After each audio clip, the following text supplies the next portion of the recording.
네, 바로 종목별로 이 수익률 게임에 들어가 보죠. 이 파워 포트폴리오 이 수익률부터 확인해 보고 가겠습니다. 먼저 박지영 연구원의 포트폴리오입니다.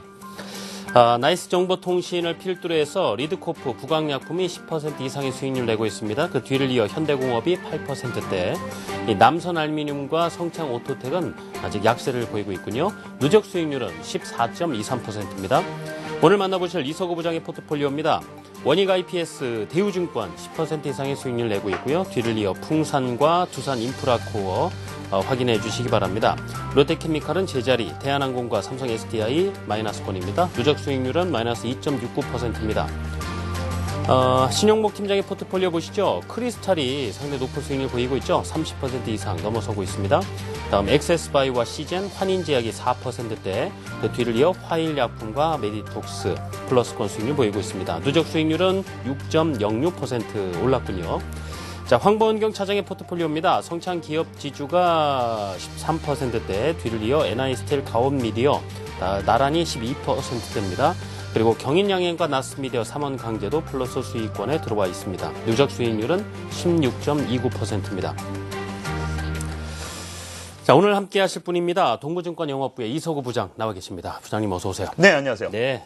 네. 자, 지난 시간에 대한항공이 신규 편입이 됐는데 어제까지는 일단 약보합권 흐름 보였거든요. 네. 일단 흐름에 대해서 어떻게 좀 예상한 대로 이제 가고 계시는지 아니면 어떻게 보시는지 여쭤볼까요? 네, 그렇습니다.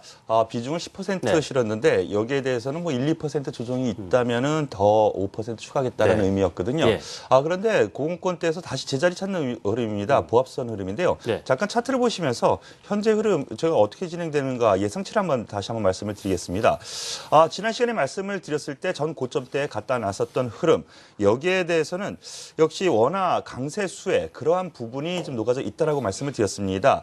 그런데 단기 박스권 매물 소화 과정 분명히 있을 수 있는 상황이거든요. 그런데 여기에 대해서 가장 중요한 것은 이렇습니다. 이 박스권 상향 돌파 이 시점에서의 수급 동향인데요. 네. 이 수급 동향 잠깐 보시죠. 외국인과 기관 아주 강한 매수세는 아니지만은 어느 정도 좀 들어오면서 매물 소화를 하고 있다라는 쪽으로 생각하시는 것이 맞지 않을까라는 판단입니다. 네. 그렇기 때문에 지금 현재 시점, 박스권 상향 돌파를 한다면은 바로 한 4만 원 선까지도 박스권 상단 다시 큰 박스권 상단엔 4만 원 가까이도 한번 가볼 여유가 분명히 있다라는 판단 다시 한번 말씀을 드리겠습니다. 예, 알겠습니다. 자, 이제 그 자세히 들여다보기 이전에 이 포트폴리오 지금 현재 편입되어 있는 것도 보면 증권주, 대우증권 상당히 잘 나가고 있지 않습니까? 어제 시장에서도 증권주, 건설주가 최근 강한 모습을 보이고 있는데 하지만 이게 전체적으로 이 박스권을 돌파해서 쫙 밀어올리기에는 아직도 좀 힘이 부족한 것 아닌가 이런 얘기도 있습니다. 네, 그렇습니다. 네. 시장 분위기 어떻게 보시는지요?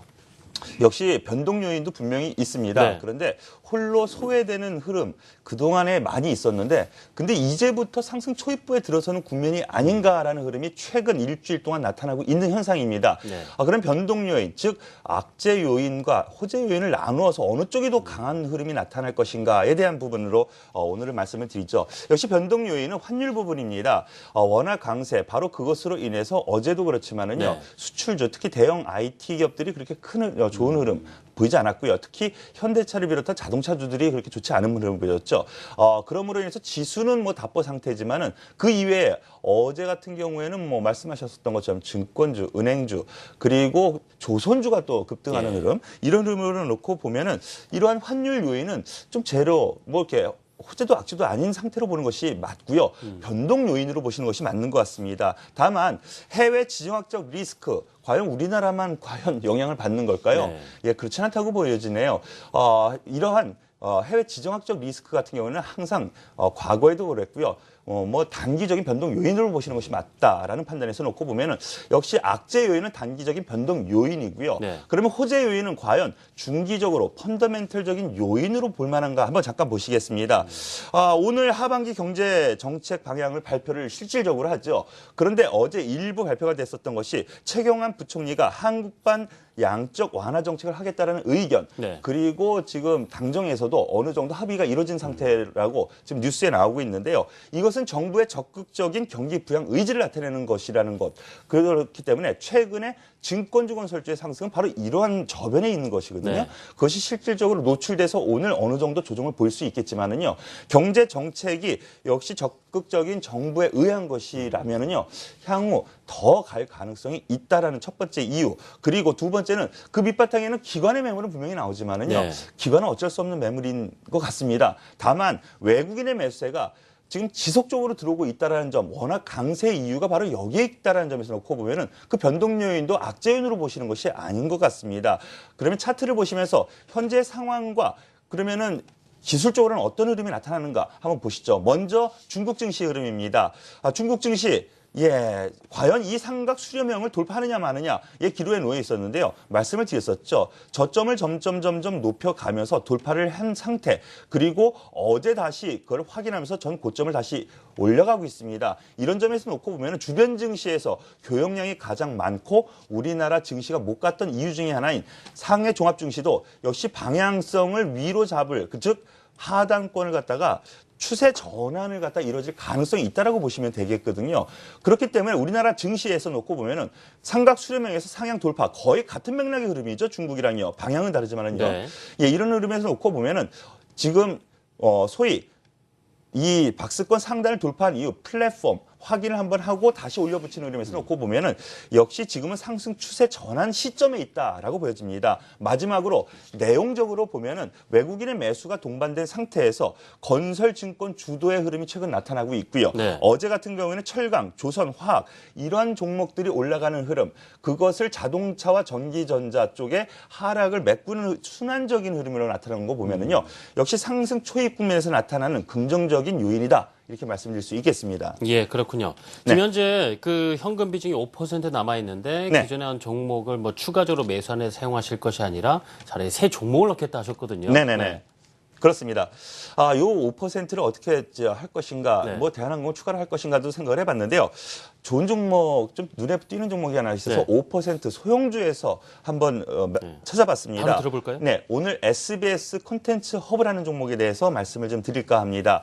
SBS 콘텐츠 허브, 코스닥 종목인 거는 분명하고 소형주인데요. 네. 그렇기 때문에 5% 비중을 넣겠다는 것입니다. 투자 포인트에 대해서 말씀을 드리면은요, SBS 방송 콘텐츠 바로 이 콘텐츠 드라마라든가 뭐 이런 부분에 대해서 유통과 VOD 서비스라는 회사라는 것을 지금 다들 아실 겁니다. 네. 그런데 여기에 대해서 한 두 달 전쯤 한류, 중국 한류의 수혜가 있을 것이다라는 기관의 레포트가 있으면서 한번 좀 상승 흐름이 나타났었습니다. 하지만 이러한 부분이 좀 이렇게 기관의 매물을 맞으면서 하락을 했었는데요. 최근 들어서 부실 사업 부분이 대폭 작년까지 정리를 2년 동안 해왔습니다. 네. 즉 여기에서 수익 부분에서 손실을 끼칠 수 있는 부분을 얼마 전까지 대거 해소를 했기 때문에요. 향후 수익 부분에서 즉 2분기 실적 발표 부분부터 긍정적인 요인으로 나타날 가능성이 있어 보입니다. 즉 잠재 손실 요인이 제거 상태이기 때문에 2분기, 3분기, 4분기 가면서 실적 부분에서 긍정적인 요인이 나타날 가능성이 있다라고 보기 때문에 바로 그러한 부분에서 놓고 보면은 지금 현재 시점에서는 최근에 기관의 매수세가 많이 들어오고 있는데 그런 이유가 되는 것이 아닌가 말씀을 드리겠습니다. 그러면은 최근 들어서 기관의 흐름 화면으로 보시면서 한번 말씀을 드리죠. 네. 제가 주안점을 두는 것이요. 그런 내용도 분명히 있지만 그 뒤에 수급 주체의 외국인과 기관이 있느냐가 최근 들어서는 더 중요한 거라고 보이거든요. 지금 보시면은 기관의 매수가 들어옵니다. 지속적으로 들어오는데 여기 한번 보시죠. 이 부분이 연기금, 기금의 흐름입니다. 거의 매일 뭐 2만 주, 3만 주, 5만 주 계속 들어오는 흐름. 예. 이런 흐름에서 놓고 보면은 역시 수급 쪽에서 일단 첫 번째 손가락으로 꼽을 수 있는 부분이고요. 차트 흐름을 보시죠. 최근에 그러한 기관의 매수가 들어오는 위치가 지금 근 한 달 동안의 박스권 흐름 안에서 계속 지속적으로 소위 매집 상태에 있었다는 점에서 놓고 보면은 네. 어제의 박스권 돌파 가능성의 상단에 갖다 놨다라는 점에서 놓고 보면은 역시 상향 돌파를 해서 이 전 고점대 근처까지는 갈 수 있는 요인이 충분히 된다라고 보여집니다. 그렇기 때문에 오늘 편입 시도를 하는데요. 그렇게 무리는 하지 않겠습니다. 어제 종가 17,300원 선에서 편입을 시도를 하겠고요. 목표가는 1차 2만 원 선으로 잡겠고 손절가는 16,300원으로 잡으면서 나머지 비중 5%를 다 실어 놓겠습니다. 자, 많은 고민하셨을 텐데요. 남아있는 네. 5% 비중을 SBS 콘텐츠업으로 채우신다고 합니다. 지금까지 동부증권 영업부 이서구 부장이었습니다. 부장님 감사합니다. 네, 감사합니다.